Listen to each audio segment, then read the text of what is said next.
promise anybody anything. What do I know about Hollywood anyway?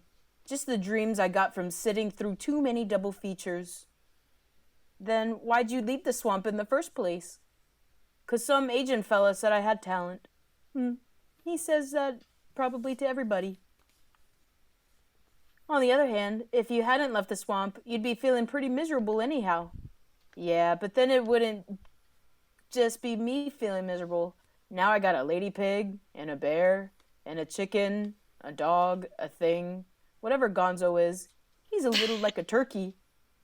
Yeah, a little like a turkey, but not much. No, I guess not. Anyhow, I brought 'em all out here to the middle of nowhere. It's all my fault. Still, whether you promised them something or not, you gotta remember they wanted to come. But that's because they believed in me. No, they believed in the dream. Well, so do I. But you do? Yeah, of course I do. Well then, I guess I was wrong when I said I never promised anyone. I promised me. Ah, beautiful. If you guys do not know where that quote is from, that is from the Muppet movie. It is called the Muppet movie. Yes? Moving right along. Yes, the Muppet movie. Such a funny movie. It was good to read. Wow, when did we watch that? That was like over the summer, I think. We watch it a lot. Wesley and I actually watch it, not a lot, but we watch it, fairly a lot. I can't remember when we saw it, but it was really I nice to watch watch it again. clips of the music video clips all the time. Dude, Dr. Teeth and The Electric the band, Mayhem? yeah, Oh exactly. my They are. gosh. I feel like Animal is my spirit animal, especially when we both play drums, because my hair just does this like crazy. I just go crazy, like. Play drums, play drums. No, Animal, eat drums, eat drums. Oh. There's a video of Animal playing drums with Buddy Rich, and it is hilarious. It is amazing. It is an amazing video, but it is also very hilarious. Yeah, check that out. Animal and Buddy Rich. Well, with that, welcome back to yet another episode of Bump That, guys. We're on episode 43. Can you believe that, well, for one thing, Halloween is on Sunday, and we're almost at our 1 year anniversary of the show. Oh, goodness gracious. We'll be hitting our 1 year anniversary in November, so I'm sure we're going to be doing a special episode for that one. And also, stay tuned because we're also going to be doing a giveaway. So that'd be super exciting. But before we get into that, we've got a show for you today. So, if you've never seen us before, I am Miliana, your host. We've got Brian in this corner. Eat drums, eat drums. We've got KT in this corner. No, Animal. Beat drums, beat drums. And we are siblings who have a love of nerdy things and decided to share it with all of you people. And here you are listening, so welcome. We've got another Halloween episode for you guys today. First, we've got the news. We're going to be hitting Buzz Lightyear, Ryan Gosling, Wolfman, Cowboy Bebop's on Netflix, the Dune movie that just came out, and then we're going to hit our individual parts. I will not have an animation time today, but we're going to have Exercise with KT, Brian's Stream of the Week, and then The Chunk. We're going to be going over non-movie related horror thriller picks, which will encompass, books, comics, television, campfire tales, whatever. So stuff like that. So stick around for all of it if you are into that stuff. But first, we'll go ahead and jump into the news. Buzz Lightyear trailer dropped today. What do you guys think? Oh, man. Yeah, I love it because it seems like it's a serious movie, which I really respect and I really want. And by the way, did anybody catch that one piece of Crystallic Fusion when they put like the little space rock or something into like the rocket ship? I was like, oh my gosh, have you guys discovered Crystallic Fusion, or are you still using fossil fuels? What? No, I didn't. I got you. No, I didn't notice that, but I get that reference. Yep, that's funny. Fusion. Sweet. There it is. Katie, what did you think about the trailer? I loved it. From top to bottom, beginning to end, I thought it was awesome. I will say, maybe it's the color kind of. It seems to be like a lack of color. Mm-hmm. And maybe that's just me. But it looks gorgeous. The character of Buzz Lightyear looks a little strange. Yeah. And in fact, hair. maybe, but I think it's also the chin looks enormous. He looks like the Crimson Chin. Here comes the Crimson Chin. Right. And also, it almost some of the characters almost look like Frozen too. Yeah, I can see that. Yeah, which there's nothing wrong with that, but it's just a little strange. But I want to know everything about this film. I want to know it. So I'm a little bit on the rocks here about the movie. Really? From face value, it looks great. I'm a little confused about where it falls into place in the universe. Is this Buzz Lightyear character supposed to be real within, like, is he a real guy like Andy in... No. What? I thought yes! What is he then? That's completely, it's like, okay, if Andy's world was real, if Andy went to the movies, this is the movie that Andy would go see. This would be Andy's Star Wars. You think so? No. Okay, that's what Hunter was thinking whenever I was telling him the plot. This is not this is an actual This isn't true like Buzz story Aldrin of the future. No, it's nothing like that at all. You can tell from the minute they made Toy Story way back when in the 90s, they always said that Buzz Lightyear, the toy, is based off of like an actual movie, like a Luke Skywalker. Okay. Where or like Star Trek or something. Yeah, like if Andy went to the movies, he would have saw Buzz Lightyear, the TV show, the movie, and then he got the action figure that everybody wanted. That's how it works. So that would be perfect. Yeah, so it's a completely different universe. There's nothing.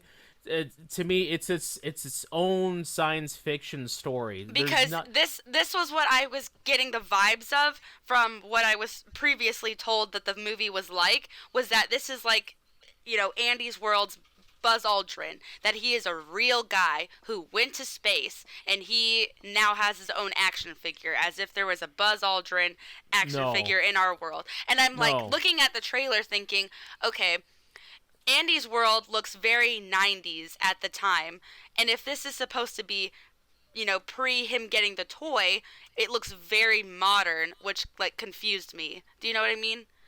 Mm-hmm. And I'm like, why does it look like it's from today's time if it's supposed to be like an 80s thing or like a 70s thing or something? No, it to me it's really cool. It's like if somebody in Andy's world, they decide, hey, let's go to the movies. Lightyear's on. Let's go see that. And they saw this really kick-butt science fiction, Star Wars, Guardians of the Galaxy kind of action movie, The Right Stuff. Yeah. Where this kid, Buzz Lightyear, a recruit to Star Command, has to, if you watch the trailer, I mean, looks like he's piloting like a new rocket ship and everything. It's like he's a test pilot in everything, and so this is his big break. If he does this, then he can become, the Buzz Lightyear. He looks at the suit, that Buzz Lightyear suit with all the fun stuff. He's looking at it like, I want that. I want to have the opportunity. Well, that's where I also got really confused. I'm like, is this supposed to be their real life world? Because wouldn't he just be in a regular astronaut suit or something? Because it just looks very weird. It didn't make sense. I don't know. No, and what I liked about it is it's kind of resembles almost like an Interstellar kind of story, where just like you were saying, Katie, how there's not a lot of color, and I wonder if the Earth, the planet, is slowly crumbling under pollution and the environment and all that stuff, and mankind is starting to go deeper and deeper into the stars, and so There is that kind of that lack of color and everything. Oh, you know what also makes me think that your way is true, Brian? There was that like alien character that like grabbed his leg, in the trailer. Yeah. So that also would show it's like his world's movie kind of thing. Right. You know what we're gonna see? What? Are the little green guys. Are they the little green aliens? Oh yeah, they are from his universe, aren't they? And Zurg. They are, because in the I would assume that it's canon, the animated show, they were part of his world, his universe. Well, even when they went to Pizza Planet, was that like the Buzz Lightyear themed game that what's his face goes to? The restaurant? No. Again, no, but the game wasn't that like the Buzz Lightyear like game or theme or something where he picks the little green guys out of. I'm not I sure. don't think it was Buzz Lightyear themed, but I feel like it's a lot of different know. entities coming into one. Okay. Yeah. Well, that'll still be really interesting. I was super confused when I saw that trailer. I'm like, why does it look like it's modern? And it's the first movie was not modern. So I don't know, but if it's like a movie or something that is in Andy's world, this is a movie that he and his friends are gonna go see, the Buzz Lightyear movie. I'm all for it. That is definitely up my alley. It looks really good. It looks really science fiction-y action. I think it's. I mean, I have a feeling this is gonna make just a bucket ton of money. And I wonder, are they gonna just release it in movies, or are they going to have it on Disney Plus? They're going full theatrical.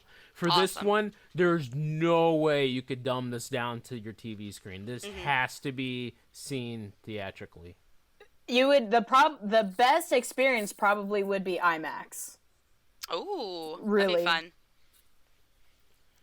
Well, that's good. That's good. I'm glad. I know we spent a lot of time on that, but I was really wanting to get to the bottom of it because I was super confused. No, it is big news. It's summer 2022. Oh yeah, exciting! And as Ileana would say, a bump that will be there. That will be there next year to report on the Buzz Lightyear movie. In other movie news, we've got a scary movie of real people. Ryan Gosling is going to be the new Wolfman in a film coming up that is going to be Universal and Blumhouse? Blumhouse collaboration. Directed by Derek Cianfrance. Yeah. So, Brian, what do you have to say about that one? No, it's just pretty cool. Ryan Gosling, heartthrob, is going to be Wolfman, which is one of my scariest monsters. And working with director Derek Cianfrance, who he's worked with before, and they've done some very good films. Blue Valentine, if you want a incredibly sad romantic movie to watch with your significant other, Blue Valentine. Oh my gosh, all the feels. Check that out, but it's gonna be a good one. Oh, and also, by the way, too, if you guys didn't hear about this, Ryan Gosling is also gonna be playing Ken to Margot Robbie's Barbie. That's a thing that's coming out? That's gonna be, it hasn't been filmed yet, but they'll probably start filming that. Oh wow, I didn't know that was in the works. Yes, Barbie, the movie, starring Margot Robbie as Barbie. What's the sister's name? Kelly?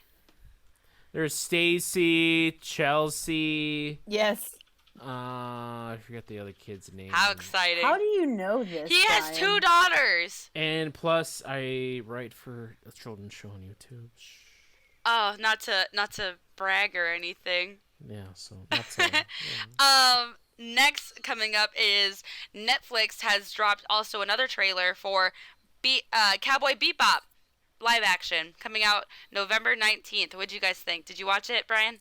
Oh my gosh, it looks so cool. And you know what?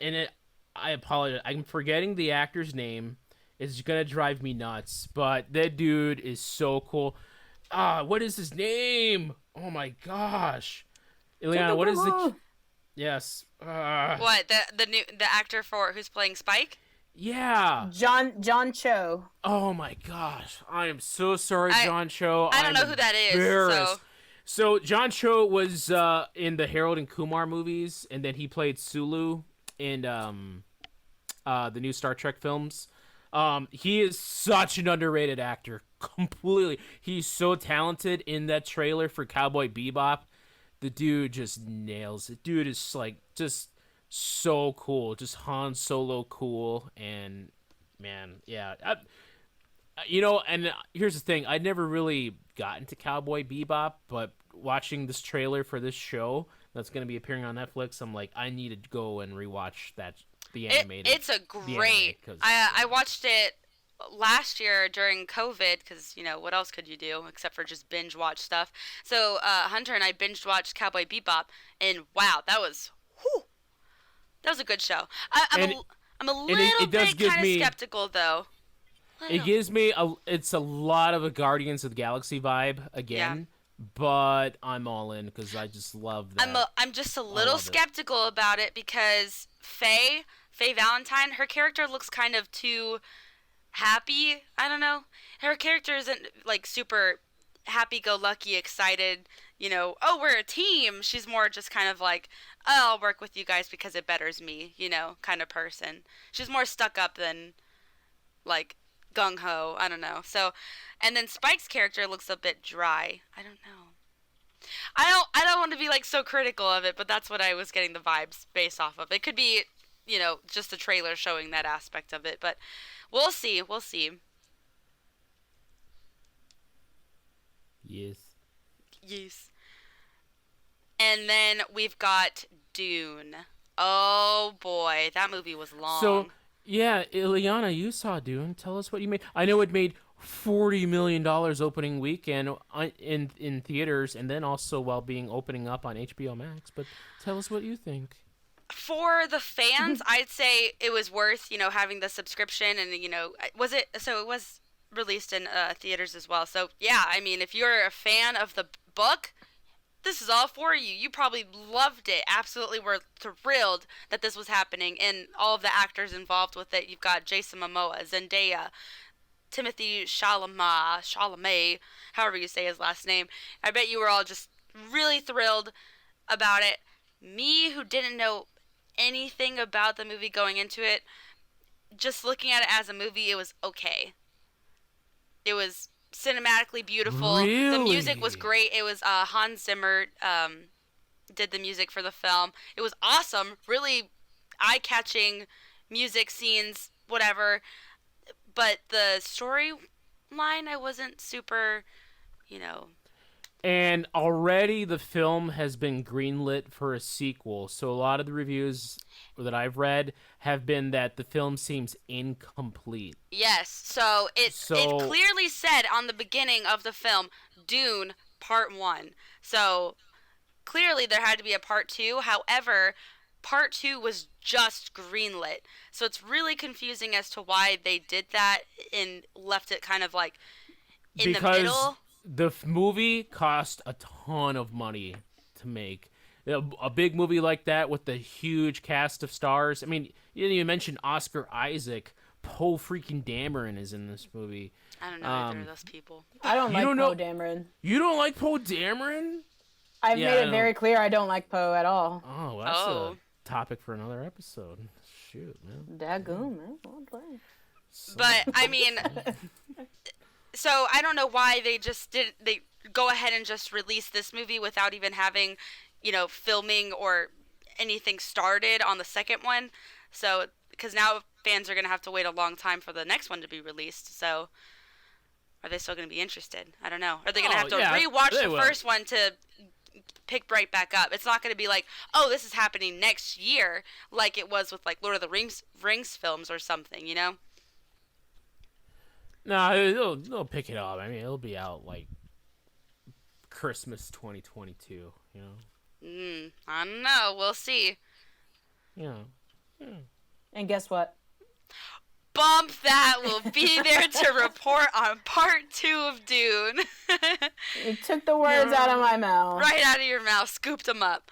And that will conclude our news segment. All right, Katie, you've got us some exercise. Do I? So this one is called a push-up to side plank. You'll need a little bit of room for this. It is very effective. So basically you start up in a push-up position, no knees. I would suggest no knees for the most to get the most out of it. So anyway, you come up to a push-up position, and as you come up, you extend. We'll start with your right arm. You extend your right arm all the way up, and you twist your body just ever so slightly so that your arm is all the way vertical, and then you put it back down, and then you go back. You push down as you're doing a push-up, and as you come back up, you extend your other arm all the way up, and then you slowly come back down. And you, as you go up, you're twisting your body ever so slightly so that you can have the best extension that you can. You want to be careful that you do it so that you don't hurt your back or strain your legs. This is a complete body workout. It'll work out your abs, your calves, your back muscles, your shoulders, everything. So it requires a little bit of balance, but it, like I said, it's a very effective workout. Once again, that is a push-up to side plank. Eat local, exercise daily if you can. All right, with that, wearing a push-up bra. It's Lacey. Oh, there's no anime with me, so Brian, what is your stream of the week? So Joanna started watching the show, and I just happened to watch with her, and slowly I found myself just getting more and more interested in the story. This is a documentary that you can find on Amazon Prime about. The show is called LuLaRich, which is a documentary miniseries about LuLaRoe clothing. Are you guys aware of LuLaRoe clothing? No idea what the heck that is. Okay, so pretty much it's because you guys aren't moms yet, but LuLaRoe clothing is clothing that's like marketed to moms specifically, with like leggings and skirts, but pretty much it's like this rags to riches story of this lady who started selling, these clothing items. But I know you guys have heard of Pampered Chef. Yeah. Tupperware. Mm-hmm. All those kind of things, or even like those other products where Mary Kay. Women go in. Yeah, where women go into a woman's home and they show all these products, and then people buy them and they order Triangle them. pyramid. Exactly, and that's the whole You mean a story. pyramid scheme? Triangle pyramid. Triangle pyramid. Yeah. What? So that's pretty much the whole story, is how this woman started on the ground floor building up this empire of a pyramid scheme, and then getting more and more people to do it, and how the bubble at one point, it's a fascinating story to see how all these women started getting into, I'm gonna sell LuLaRoe clothing, and how they would even put themselves in debt to get in on the ground floor, get the product, and then to sell it. So it's a really fascinating story. Especially if you're in that demographic of if you're probably over like the age of, 28 to 40 and you have kids, this is something that you may have heard of, sooner rather than later. So really interesting story. Give it a watch. I mean, it's a really interesting story that you can find on Amazon Prime. All right, and with that, we have entered the chunk. The chunk zone. So this week we're going to be going over chunks.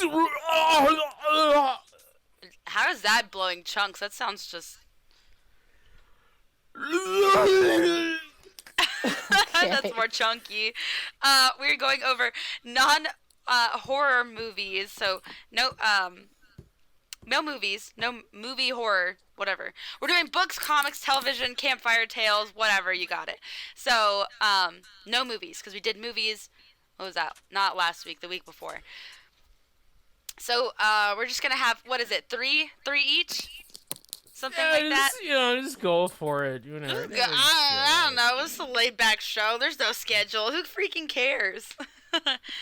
Just like when your favorite sitcom character does their famous Halloween episode, like when Urkel did Halloween, or when Balky did Halloween, or Mr. Potato Head did Halloween, or when Doug did Halloween, or when Judge Judy did Halloween in her episode. We get it. They all did Halloween. How'd you know my favorite was the Judge Judy Halloween special? Oh my God.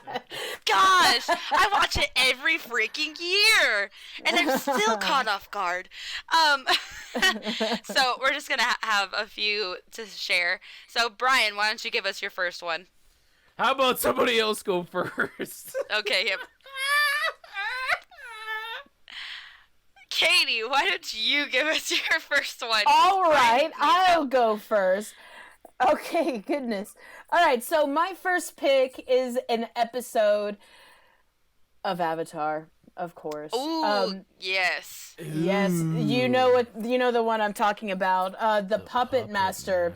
Yeah. Yes, season 3, episode 8. That premiered in 2007. Goodness gracious. And it actually was absolutely terrifying. So if you're not familiar, first of all, what are you doing? Turn us off and go watch Avatar. Yeah. When you're done with that, come back and listen to the rest. But the Puppet Master is about the main characters. They are in the Fire Nation, and they're just sort of trying to blend in with everybody. But they've come across this old woman as they were camping in the woods, and she's really creepy, but she takes them back into their cabin to keep them safe for the night, and they oblige, and they hang out with her the next day, and they explore her house, and they find these puppets. And the puppets really have nothing to do with the episode, but it gives her a nickname. And so, meanwhile, in the town, there are people talking about how people have gone missing in the mountains on the full moon. And so it comes out to Katara that this old lady is a waterbender. She's from the Southern Water Tribe. And Katara is like, oh, I'd be honored if you would teach me about our culture.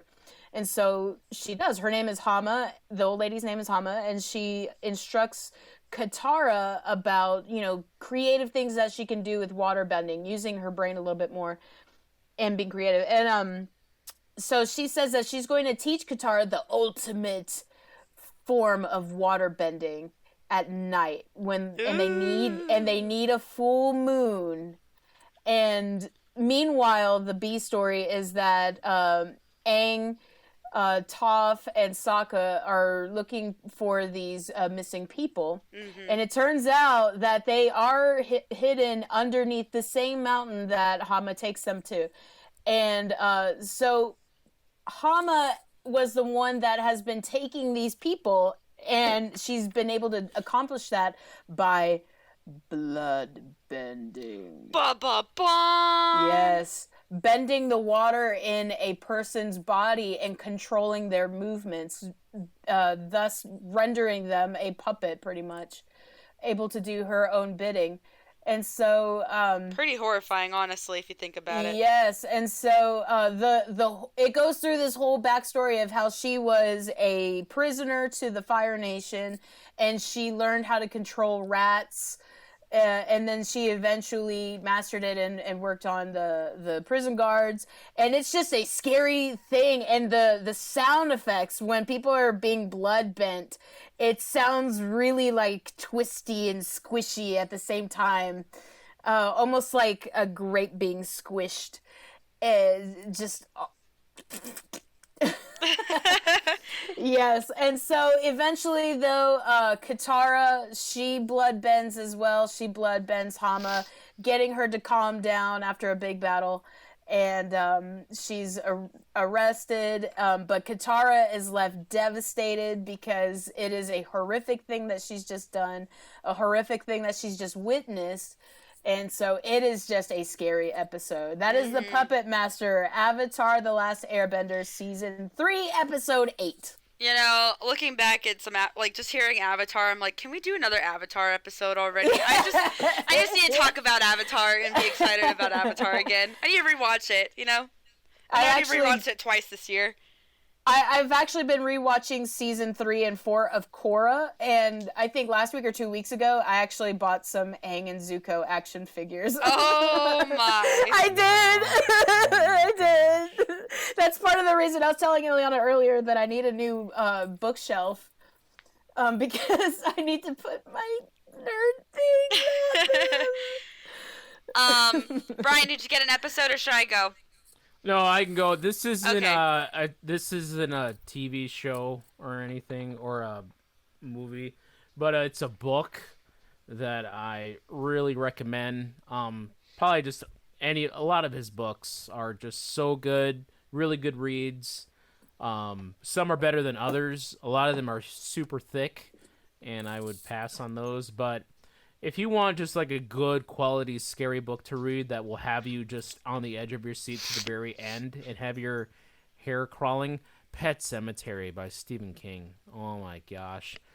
Never saw the movie. There's an 80s version of the movie. There's one that came out a few years ago. Not interested really. The books is where it's at. Stephen King himself said if you had to ask him which is the scariest book, it'd probably be Pet Cemetery. Really? Just really creepy. But I remember reading it before I got married in college just for fun, and it was just terrifying. Just because it takes something that's so precious, like children and or pets even. Well, and like innocent, more like something very innocent. Something that's very innocent and just turns it on its head and just makes you feel like one of the gifts of Stephen King is making you feel like you're a character in the story while you read it. So you're involved, and it's just absolutely terrifying. Really quick, a few other books that I've read of his that are really good. The Shining is great. I mean, you could do the movie, but the book is just as good. Cujo is also another book that I read of his, and that's also not as scary, but it's pretty thrilling. And it's Stephen King, man, you don't mess around. I'll put it that way. So. All right, nice. Well, like Katie, mine is also going to be a Nickelodeon Halloween special, and it is going to be my all-time favorite Halloween special, the SpongeBob Halloween special. I love that episode. SpongeBob is tired of being scared on Halloween by other people, and he decides, I'm going to dress up, and he's going to be the Flying Dutchman after hearing the story Mr. Krabs told him at the Krusty Krab about the Flying Dutchman coming to scare everybody on Halloween and steal their souls. So SpongeBob and Patrick decide to fix SpongeBob up, and he basically just puts a ghost sheet on him, and he goes around trying to scare everybody. Woo! I'm the Flying Dutchman, more like the haunted mattress. I don't know who I am. And it's just a really fun, lighthearted episode, but that episode comes to a close when the Flying Dutchman actually comes, and everybody's terrified, and Flying Dutchman sees SpongeBob and asks him what he's supposed to be. He's like, oh, I'm the Flying Dutchman. And he's laughing at him like, oh, you think you can be me? You're not scary. And before that, Patrick had taken a razor and shaved off some of SpongeBob's sponge. And after the Flying Dutchman takes off SpongeBob's cloth, it reveals what is underneath the sponge. And he gets scared and flies away, heads for the hills. And then it zooms into SpongeBob's naked brain. Just, noodle head with a brain on top, and it scares the whole town. So, joke's on them. He was being scared by everybody in the beginning of the episode, and then he won. And that is just it's like, a nostalgic episode that you watched as a child that you kind of have to watch every year just to fill the need. So that one is the SpongeBob Halloween episode is mine. Perfect. All right, back to Katie. Okay, so this is kind of a twofer, but one of them's going to be short. So last year, I made the grave mistake of starting a playthrough of The Last of Us during COVID. Ooh. Like at the beginning of COVID, because I thought that would be an interesting thing. And by golly, it was. And I freaked myself out really bad very quickly. So, The Last of Us, especially nowadays, that is a terrifying game. That is so scary. But a light thriller. It really is. But a light-hearted game I'll talk about is Luigi's Mansion 3. Aw, yeah. Yeah, so very light-hearted game, very silly. You can't help but feel bad for poor Luigi as he's just like walking, almost running through the halls, just looking for Mario. And money, man, Luigi gets rich in that hotel. He does. The game itself is very fun. The controls are not my favorite. I don't like how the controls. Yes, it's like it's like they calibrated it backwards, and it's really annoying. But overall, you do have some scary bosses. You do have some jump scares here and there. But it's mostly just, silly scare, if that makes sense. Just a lot of fun. There's a good villain, like the main villain. I like the implement of ghosts everywhere. Mostly booze. I like the booze that they put in. There's a lot of content to the game, a lot to explore, a lot of spooky things. As you traverse the hotel with your poltergust, what is that, 2,000 or 5,000, whatever number it is. And I don't know, it's just a good time. Luigi's Mansion 3. There's a lot of content. Easy to go back to and find those secrets. Very fun game. Lots of money, get rich, suck that vacuum up. All of the movable objects in that game is so satisfying. Like literally everything moves and has some physics on that game. Yes. Love it. All right, Brian, what you got? Okay, this one is so old. I don't even know if Katie will get this one. This is old school. I mean, I remember watching this when I was in kindergarten, and this was already really old for me in kindergarten. I mean, it was ancient. So everybody remembers how the Grinch Stole Christmas, but there's a prequel to that, and that is Halloween is Grinch Night.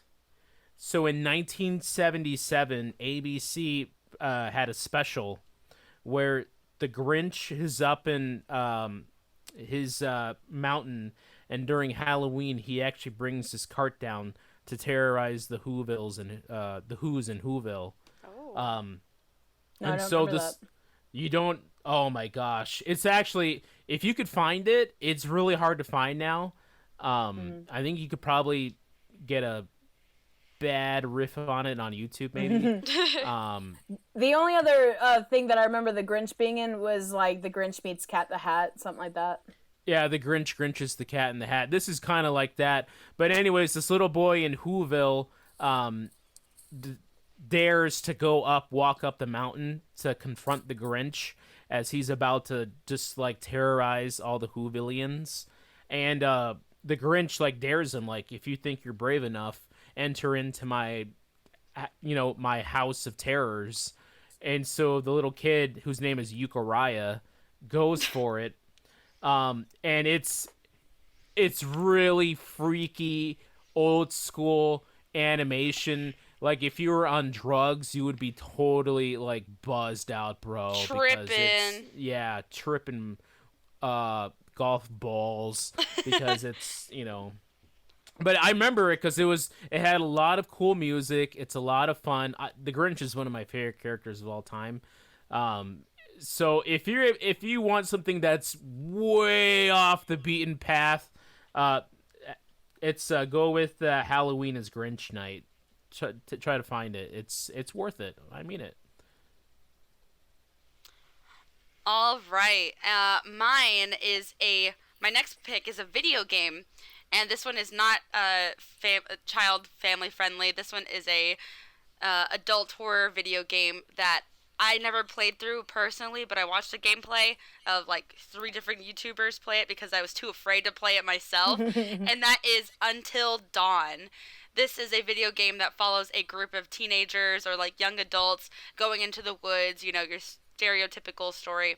There's a cabin, they're having the weekend to themselves, and you know, teenagers being themselves, you know, they're picking on one girl and they send her off on her own and she ends up dying. And there's a monster in the woods, but you know, not everybody knows. So they're all doing their own thing. They're like, "Oh, it's just a prank. Oh my gosh, this girl died. Oh man, we got to go, you know, get the gang back together or whatever. We got to save everybody, or oh, we're going to play a prank."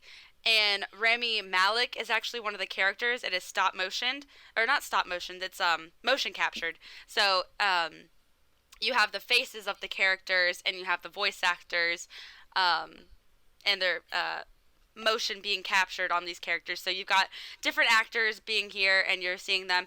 Rami Malek's character is terrifying in this. Just, his whole story. But it also is choice based, so you get to be choosing the path that you want to go. Is this person going to die, or are you going to try and save this person? But you have no idea what the outcome is going to be. So you think you're trying to save this person, but their head's cut off and you had no idea. Dang it!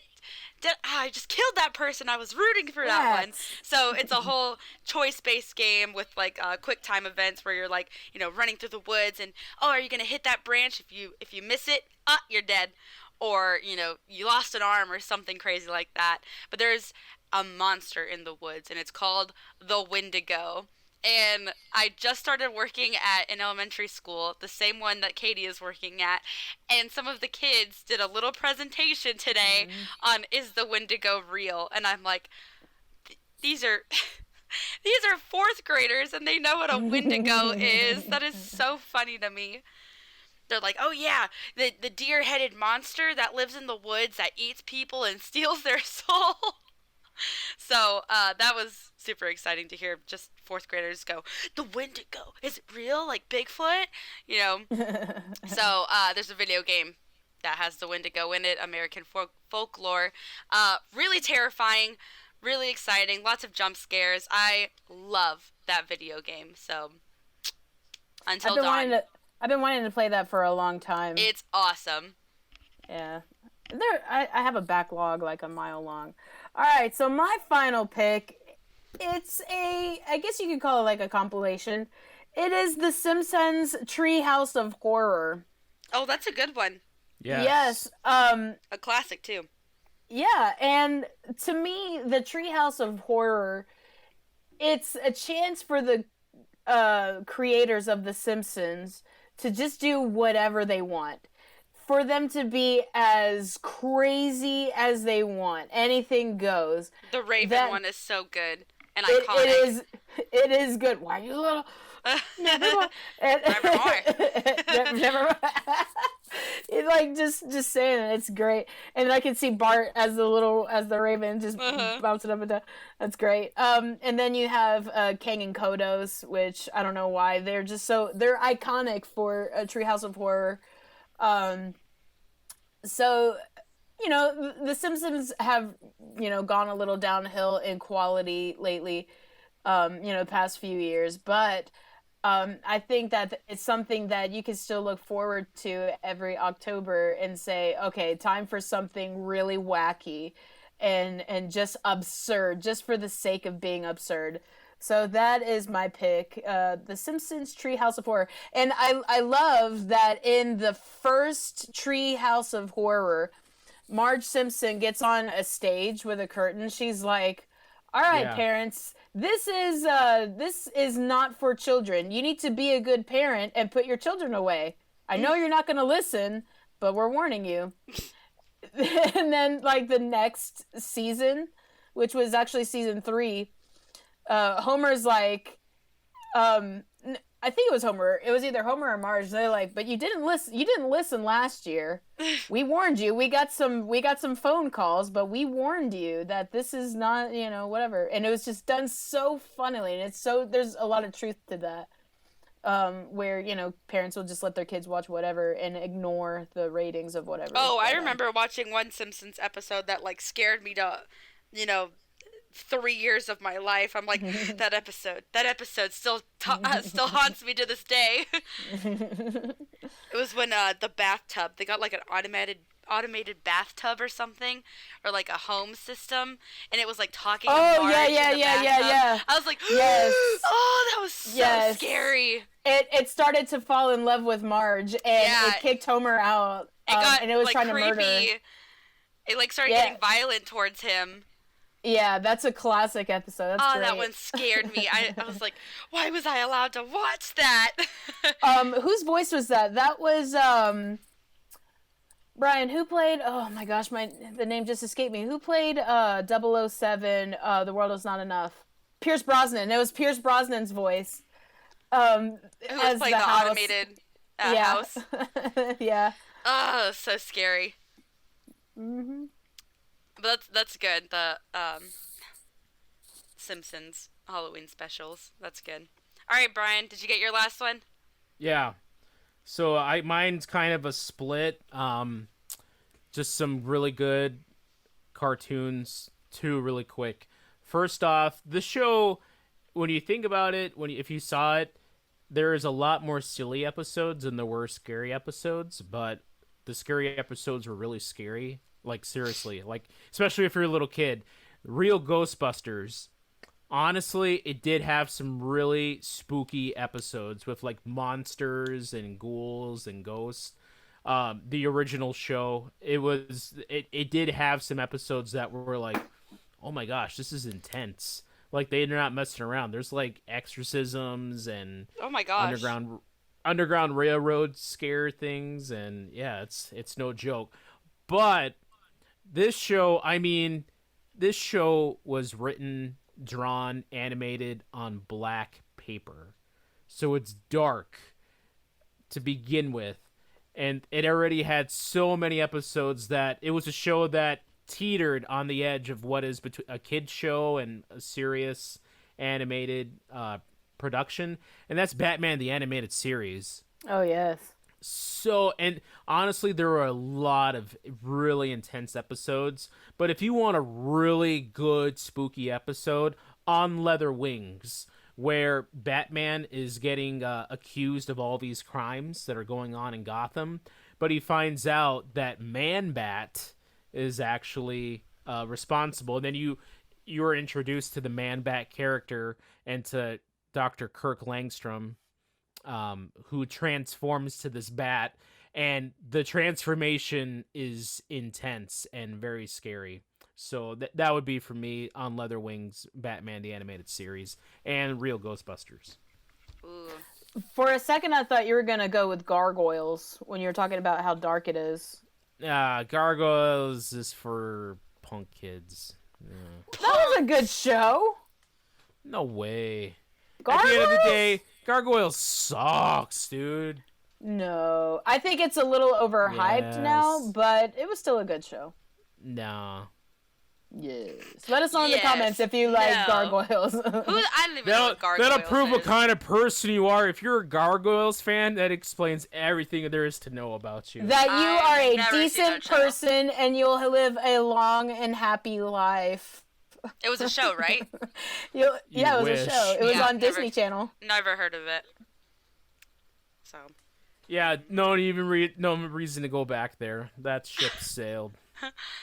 Oh my God. All right, and last but not least, mine is not really a Halloween. I mean, I watch it around Halloween. It's more a fall TV show, but it does have a scary aspect to it, or more like undertones, if anything. It is Over the Garden Wall, a 9-part episode series that aired in Cartoon Network around like 2014, I think it was. And wow, it took the internet by storm when it came out. There are no like really fall themed things to watch except that are just related strictly to Halloween. You don't have anything to just like throw on that's like, all right, September, fall, or November, let's throw it on, it's fall, and Over the Garden Wall is that show. You can watch it anytime in the season of fall. It is very, leafy, leaves are falling, and there's pumpkins and all the, fall things that you've got going on. But there is a story that is, around Halloween at the same time, and it's these two little boys who are lost in the woods, and they're trying to find their way back home. And they have no idea what's going on, and you as a viewer have no idea what's going on as well until the very end of the season, or the series. And I don't want to spoil it too much in case anybody out there wants to go watch it, because it really is worth a watch. And I don't want to spoil, what anything is, because it is super like, oh, so I don't want to give anything more than that. But it gives that whole aesthetic of fall and like going into Halloween aesthetic going on, but also has like the spooky part of, there's this creature that's in the woods called the Beast, and you don't know what he looks like, and he's just this shadowy figure that is like mentioned here and there. Oh, avoid the Beast, don't go into the woods, you're a young child. And you're like, oh man, who's the Beast? What is he? Like, what's going on?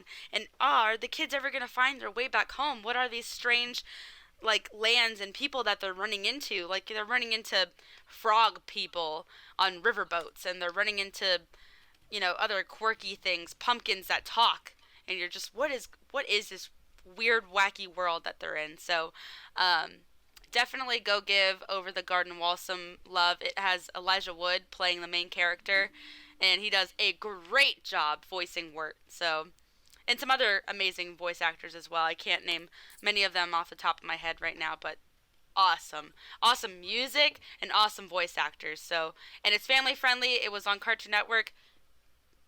Go watch it. I think in terms of family friendliness, Cartoon Network is probably the bottom of the barrel. Yeah, it's not exactly the most family friendly TV show. You got like Courage the Cowardly Dog, where it's like, oh, okay, that is Muriel. Not fit. That's a whole horror show in itself. Golly, really quick, can I bring up one that I feel that we have to give its due, because I feel that, I don't know about Ileana, but definitely for Katie and I, this series, I'm always excluded. Well, it's because you're so young. Anyways, this series of books and TV shows, I think, had a big effect on our lives, and that's the Goosebump books. I was going to talk about Goosebumps. I feel so remiss that if we don't bring up a few of the Goosebump books. Say Cheese and Die, scary as heck. The very first book, the Haunted House book, oh my gosh, so scary. The Invisible Wall, or where they became invisible, kids became invisible. Camp Fear, or something like that, scary as heck. And then there was a TV show. There was if you watch that TV show, there was some legit Are You Afraid of the Dark-esque episodes that were really scary. Mm-hmm. One that comes to mind that I think about the most is where this girl goes to a Halloween shop.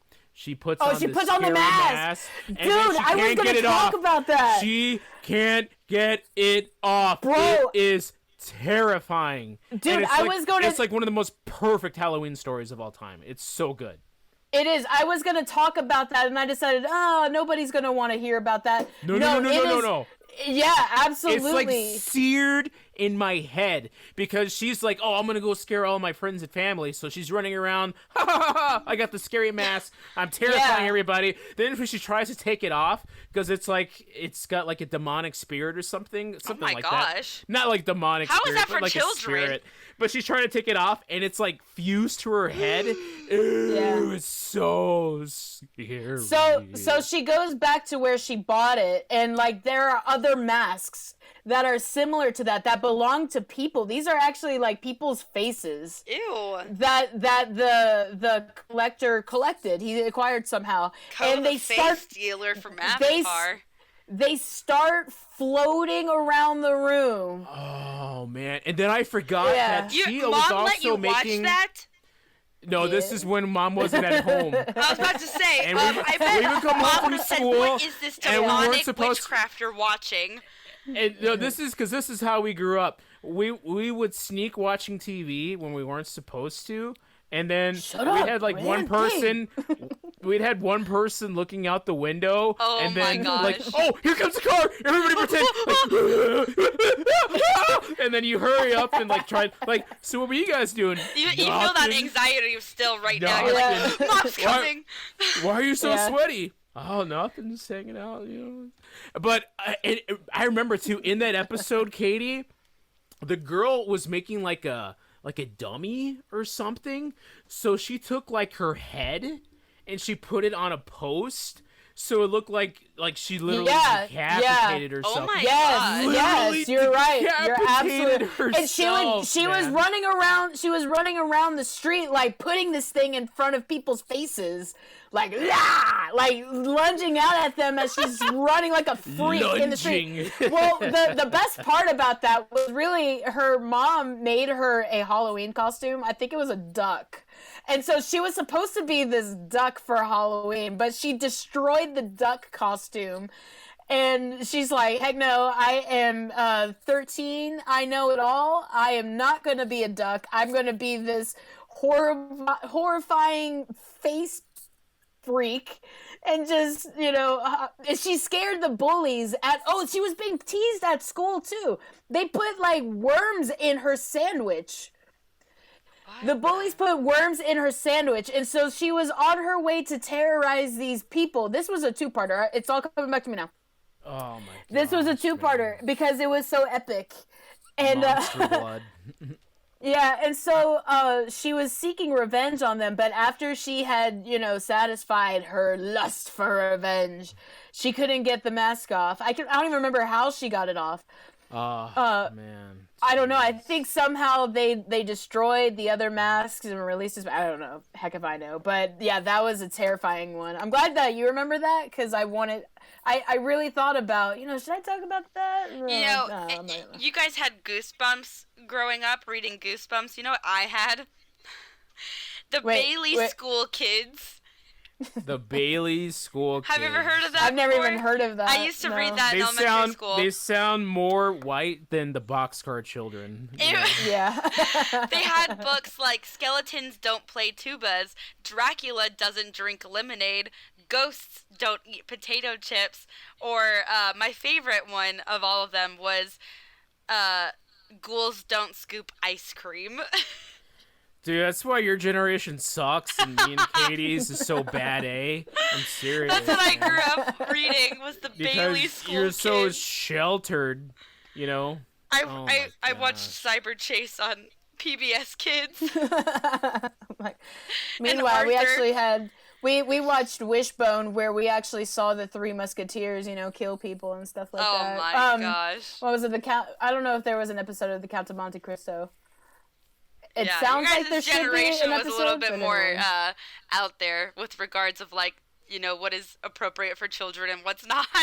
Marge Simpson tried to warn you guys, okay? This is not appropriate. You didn't listen. Well, those are our Halloween picks, non-movie Halloween picks. I hope you guys enjoyed them. I hope you guys had similar picks as well, and that maybe you'll go check out the ones that we recommended to you. So next week, we're going to be... Wait, what are we doing? Oh, ranking the worst 15 Nickelodeon animated TV shows. No, it's not animated, it's everything. Oh, just everything?